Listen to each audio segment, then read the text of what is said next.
discuss now about the potential due to an electric dipole.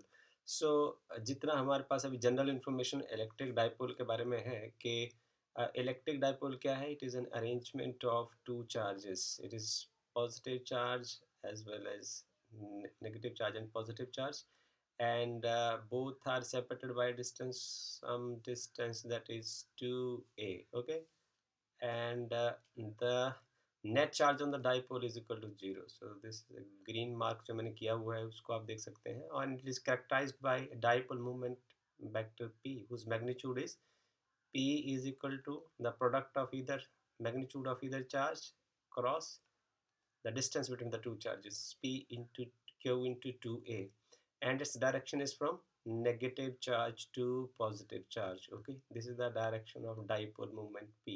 Okay, so B will find the electric field जो हम इससे calculate करते हैं, electric field on axial line जो आपने पढ़ रखा है, that is equal to 1 by 4 pi epsilon 0, that is 2p dot r cap upon r cube. Okay, and यदि आप इसको खोलते हैं, अब देखिए एक वेक्टर क्वांटिटी है और यदि आप इसको खोल देते हैं तो आपके पास रहेगा 1 by 4 pi epsilon 0, and this is 2p cos theta upon r cube. So this is proportional to 1 by r cube, right? और दूसरी आप देखिए कि इलेक्ट्रिक फील्ड ड्यू टू आप सिंगल चार्ज यदि आपने करना हो तो इलेक्ट्रिक फील्ड कैसे फॉलो अप करता है, 1 by r square. So this is the general discussion. ये छोटी छोटी बातें हैं जो हमने ऑलरेडी पढ़ रखी है. अब हम आपको ले चलते हैं कि potential due to an electric dipole से हम पोटेंशियल निकालते हैं. जो डायग्राम जो है वो आपके पास अवेलेबल है. हम इस डायग्राम से शुरू करते हैं कि आप कंसिडर करिए कि आपके पास देखिए ये एक चार्ज माइनस क्यू है. It is arrangement of two charges and this is the positive charge, right? And you are sitting over here, आप यहाँ बैठे हैं. नेट जो पोटेंशियल होगा due to this positive and negative charge. Okay, so इसके लिए हम क्या करते हैं, जो बेसिक फार्मूला हमने किया है कि पोटेंशियल बेसिकली क्या होता है. पोटेंशियल किसी पॉइंट पर आपने यदि निकालना है तो वो होगा work done in bringing the charge from infinity to the point P on that test charge, right? So अब आप यहाँ देखिए, इसको इक्वेशन नंबर यदि 1 मार्क कर देता हूँ तो आपको यदि हम कहें, यदि आपको ठीक है जी, आपको due to potential due to positive charge निकालना है तो मैं इसको ऐसे लिख देता हूँ कि potential due to this positive charge. तो आपका फार्मूला क्या हो जाएगा, 1/4 पाई एप्सिलॉन 0, और ये आपका पॉजिटिव चार्ज हो गया जी, और ये उसका डिस्टेंस हो गया. आप यहाँ देख सकते हैं, आप ये वाला पॉइंट देख लीजिए, ये पॉजिटिव चार्ज हो जाएगा और ये उसका डिस्टेंस हो जाएगा. और इसी तरीके से आपने पोटेंशियल ड्यू टू यदि नेगेटिव चार्ज करना है तो आपके पास हो जाएगा 1/4 पाई एप्सिलॉन 0, ये आपका नेगेटिव चार्ज हो गया जी, और ये डिस्टेंस हो गया. ठीक है, अब आपको ये नेट जो पोटेंशियल है, the potential as it is expressed in equation 2.9, तो इसको आप ऐसे लिख सकते हैं कि जो नेट पोटेंशियल है, potential due to positive charge at point P and potential due to negative charge, right? So आप इसको ऐसे लिख सकते हैं कि जो आपका नेट पोटेंशियल है वो आ रहा है 1/4 पाई एप्सिलॉन 0, क्यू भी कॉमन रहेगा, और ये आ जाएगा 1/R1 माइनस 1/R2. ओके, सो इसको मैं यदि इक्वेशन नंबर लिख दूँ, इसको 2 लिख देते हैं, इसको हम 3 लिख देते हैं, और इसको हम इक्वेशन नंबर 4 लिख देते हैं. ओके, सो अब इसको आगे रिड्यूस करके ये net charge, net potential at point P क्या रह जाएगा, Q/4 पाई एप्सिलॉन 0, और ये हो जाएगा एलसीएम. आप देखिए ये बन जाएगा R1 R2, और ये पार्ट है R2 माइनस R1. ओके, सो ये इक्वेशन नंबर 5 हो जाएगा. अब हम इस पार्ट को थोड़ा इसके बाद आगे जो है मैं डायरेक्टली एक और अजम्पशन के साथ सॉल्व करता हूँ, और उसको आप ऐसे देख सकते हैं. यदि आपको कंफर्टेबल लगते हैं तो आप इसका मैथमेटिक्स कर सकते हैं, एनसीईआरटी की बुक का मैथमेटिक्स कर सकते हैं. तो मैं थोड़ा आपको अलग तरीके से करने की कोशिश करता हूँ आपके साथ, तो वो रिज़ल्ट एक ही निकालेगा. ये जो हमारा डाइपोल से पोटेंशियल निकालने का जो कंसेप्ट है, इस अजम्पशन के ऊपर बेस होता है कि जो 2 चार्जेस हैं, वो उनके बीच का जो डिस्टेंस है और पॉइंट ऑफ ऑब्जर्वेशन का डिस्टेंस जो है उसके कंपैरिज़न में बहुत ज़्यादा होता है। इन अ वे मैं इसको ऐसे लिख सकता हूँ कि जो uh, it is assumed that it is it is assumed that कि जो r है this is very much greater than 2a, ठीक है? और if it is if it is so large than ये जो एंगल है वो भी नियरली थीटा हो जाएगा। ये एंगल भी नियरली थीटा हो जाएगा क्योंकि ये नियरली पैरेलल लाइंस हो जाएंगी। Okay, so positive charge 2 point p, negative charge 2 point a means r1 and r2 जो पोजीशन वेक्टर्स हैं ये they are nearly parallel to one another as well as to the position vector r from the midpoint. So अब आप जरा देखिए इसको आगे दूसरा अ, आप इसको ऐसे ज़ूम कर सकते हैं, हम यहाँ से एक परपेंडिकुलर ड्रॉ करते हैं ऑन दिस पॉइंट, राइट? सो ये कुछ ज़्यादा सही नहीं बना, इसको हम ऐसे करते हैं। ओके, सो ये एंगल जो है वो 90 डिग्री यदि हो जाएगा। सो ये ज़रा गौर से देखिए, यदि ये हो जाएगा R2 minus R1, right? So this is approximately equal to 2a cos theta. Okay, okay. So this will be considered as base, and this part will be the perpendicular. So base upon perpendicular will be a 2a cos theta. So as आपने देखा है कि using then इसको मैं figure number 2.5 then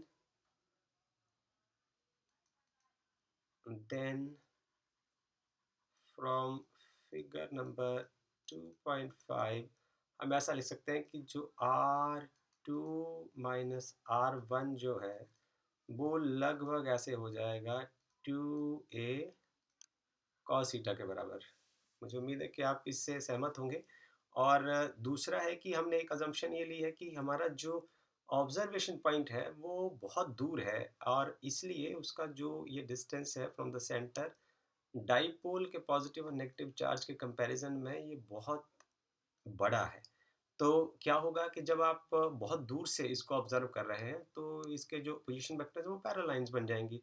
this means that R2 is nearly equal to R1, so R1 into R2 is approximately equal to R square हो जाएगा। So मैं इसको लिखता हूँ equation number 6 and this is equation number 7। okay, so by using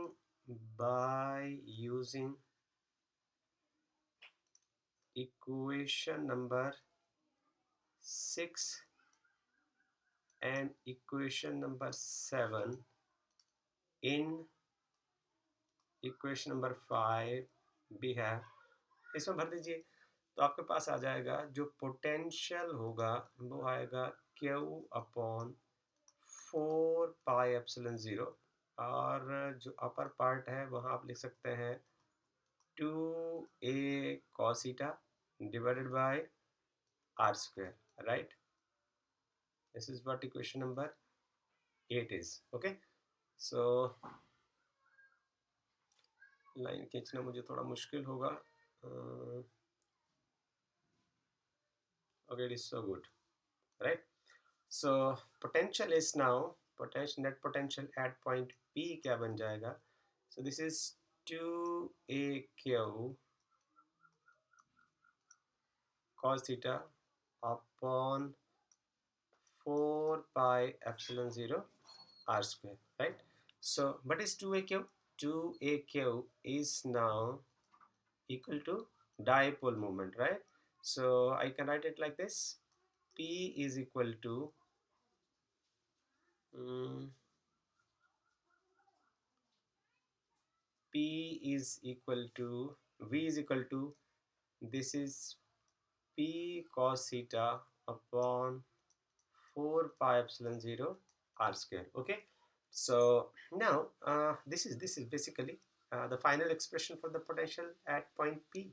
so it could be written like that also। इसको थोड़ा सा और हम आगे लेके चलते हैं, ये आ जाएगा आपके पास। इसको मैं कुछ ऐसे लिखूं: P into 1 into cos theta upon 4 पाई एप्सिलॉन 0 r स्क्वायर, ठीक है। अच्छा, इसको हम ऐसे लिख सकते हैं कि हम ऐसा करते हैं ना, ए डॉट बी को हम ऐसे लिखते हैं, magnitude of A into magnitude of B into cos of the angle, cosine of angle between the two vectors. So similarly you can write, you use this concept over here. So इसको हम यहाँ use कर देते हैं, तो ये क्या बन जाएगा, p vector dot r unit vector, right?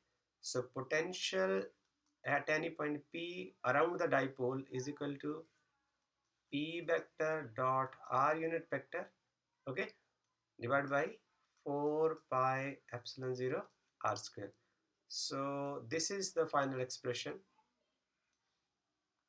all right, or this is equation number 9, and this is equation number 10, right? So now we have some special cases related to this, special cases,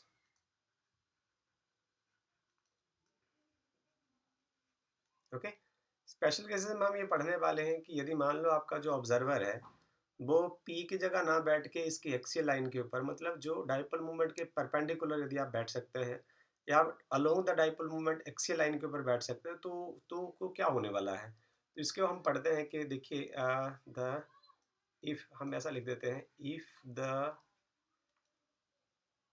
observation point, यदि observation point जो है, if observation point lies on axial line, okay, यदि वो axial line के ऊपर लाई करता है observation point, तो क्या होगा, तो आप इसको मैथमेटिकल लैंग्वेज में कैसे लिखेंगे कि आपका जो एंगल है, इन दिस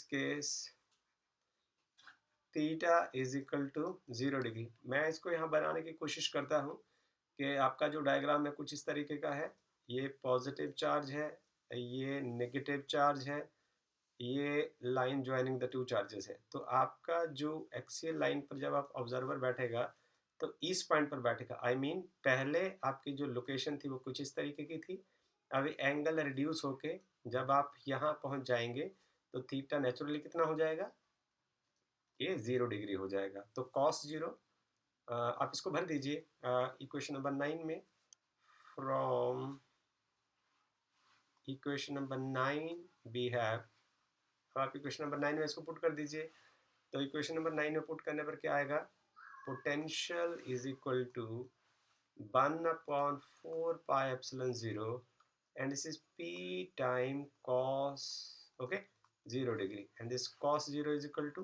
1. so अब शायद बात बहुत अच्छी बनेगी, हम खुले होकर लिख सकते हैं। ये देखिए, अब आपके पास आ जाएगा potential on axial line is equal to 1/4 pi epsilon 0 and by r square, okay. So it is only p and this is r square. So this is the potential on axial line, okay. Case number 2, so if the observation point,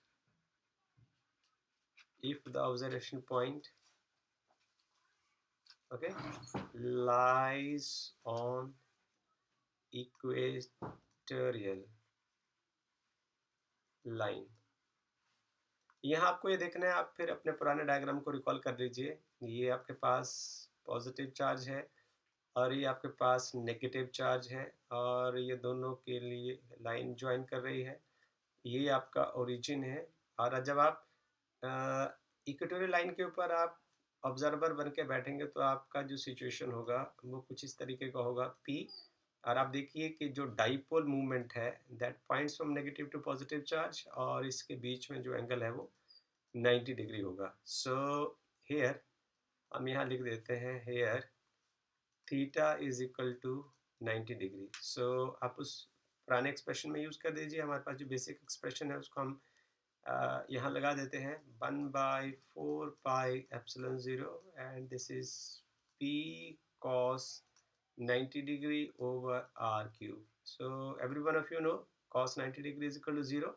So this means potential at any equatorial point is equal to 0. So this is the second conclusion that can be drawn कि यदि आप axial line के ऊपर बैठते हैं तो potential exist करेगा, but यदि आप इक्वेटोरियल लाइन के ऊपर बैठते हैं मीन्स डाइपोल मूवमेंट के यदि आप परपेंडिकुलर ऑब्जर्व करते हैं तो वहाँ पोटेंशियल नहीं होगा। एक और बड़ा इंपॉर्टेंट पॉइंट मैं आपके साथ यहाँ डिस्कस करना चाहता हूँ, जो यहाँ आप देख सकते हैं, ये बड़ी मज़ेदार चीज़ है। हमने देखा कि जो पोटेंशियल है ना वो है 1/4πε0 and this is P cos theta divide by r square. Okay, so अब देखिए जो डाइपोल मूवमेंट है वो तो एक फिक्स क्वांटिटी है, इसको आप 2a/q ऐसे लिख सकते हैं। सो इसमें जो इसके कन्फिग्रेशन के हिसाब से पॉजिटिव और नेगेटिव चार्ज के बीच का डिस्टेंस फिक्स है, चार्ज का मैग्नीट्यूड फिक्स है जो आपने डाइपोल बनाने के लिए लिया हुआ है। यदि आप ऑब्जर्वर जो है अपना जो पोजीशन है उसको फिक्स कर लेता है, लोकलाइज्ड हो जाता है, और जो एंगल है, angle between the observer and the dipole movement उसको भी आप फिक्स कर देते हैं, तो व्हाट विल हैपन, देखिए हम फिर एक डायग्राम बनाते हैं। ये पॉजिटिव चार्ज है, ये नेगेटिव चार्ज है, और कोई एक पॉइंट हम ले लेते हैं फर्स्ट डायग्राम की कंपैरिजन में। ये आपका ओरिजिन है। अब आप यहाँ बैठ के पोटेंशियल को माप रहे थे, ओके, और ये आपने जो डिस्टेंस है पोजीशन वेक्टर आपका फिक्स हो जाता है, और इस आप एंगल को भी नहीं बदलते हो। व्हाट विल हैपन देन, अब आप एक कोन जनरेट कर दीजिए, इसके किनारे एक कोन बना लीजिए। ओके, सो इस कोन टाइप शेप में क्या होगा, पोटेंशियल फिक्स हो जाएगा, potential will remain the same.